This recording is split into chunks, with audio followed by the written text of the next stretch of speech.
I bet in 1 year from now you are going to throw away or at least stop wearing 63% of the clothes you have bought in the past 12 months. Why? Because it's happened to me. I was a fan of the brand Hugo Boss for the longest time. When I was young, my parents always used to tell me that Hugo Boss is up there. It's the standard, it's the idea of peak male dressing. Only the richest men could buy clothes from Hugo Boss. So naturally, when I started getting a bit more money, I started buying clothes from them. And for the longest time I thought, this is great. I'm finally looking rich now. But that's not the case.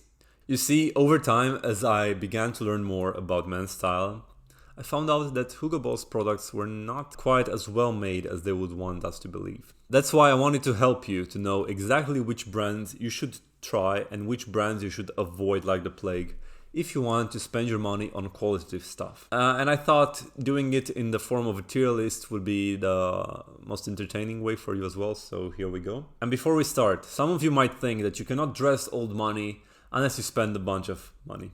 Well, that is a false belief. That is something you've been taught to think for the longest time.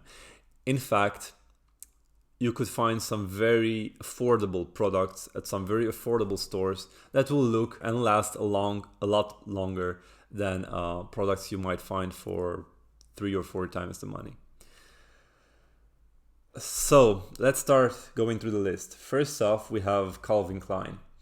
And earlier when I told you about Hugo Boss, Calvin Klein was basically in the same category. It was one of those wow brands that I was taught to basically look up to for all my life. And that's simply not it. Calvin Klein mostly focuses on lingerie, on undergarments, and for men, underwear is definitely a viable option from them. But other than that, I would not really buy anything such as shirts, blazers, suits, anything from Calvin Klein. For me, that would be an F tier. Just avoid.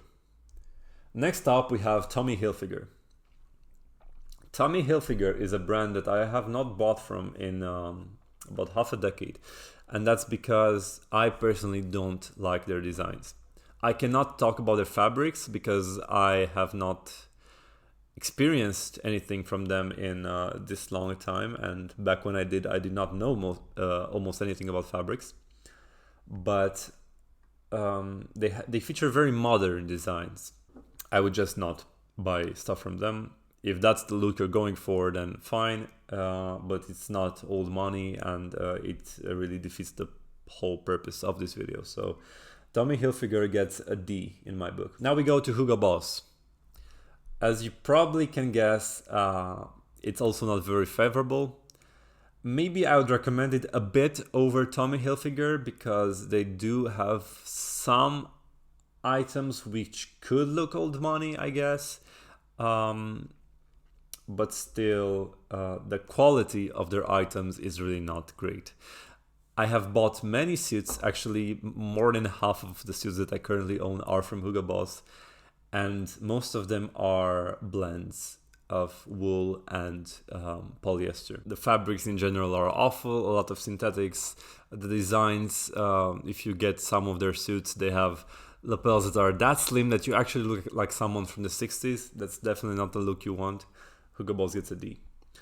Now Zara, on the other hand, Zara is a pure F. Why is Zara a pure F? Because most of their clothes are synthetic based, most of their clothes have awful stitching, and their designs are also not that great. So when you're considering a brand that you want to buy from, never base it off of price alone.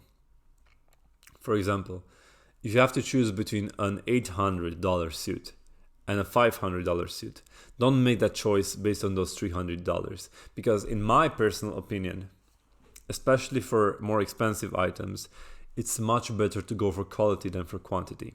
It's much better to have one very nice, amazing suit than have 3 mediocre ones. Next up, we have Gottridge. And Gottridge is a brand that a lot of people haven't heard of. Gottridge is an Italian brand, and if you've ever been in one of their physical stores, you'll know exactly what I mean when I tell you that they have their own aesthetic. Guthrie stores are absolutely amazing. Their items, on the other hand, are also quite hit or miss, but they're mostly hits. I have a lot more items from Guthrie that I love than ones that I hate, but every now and then they will mess it up with either the stitching, the fabrics, or the designs. So Guthrie gets a B. Hawes & Curtis is a brand that I have just recently discovered, and if you want to look like a traditional British gentleman, but on a budget, Hawes & Curtis is your go-to place. They have very nice stuff. I have a very nice suit from them, and while some of the designs can lack a bit, for example, the suit I got, even though it's a double-breasted one, has rather slim lapels. I also have a tie from them that started to lose its stitching, so the stitching is also not great in some of their products.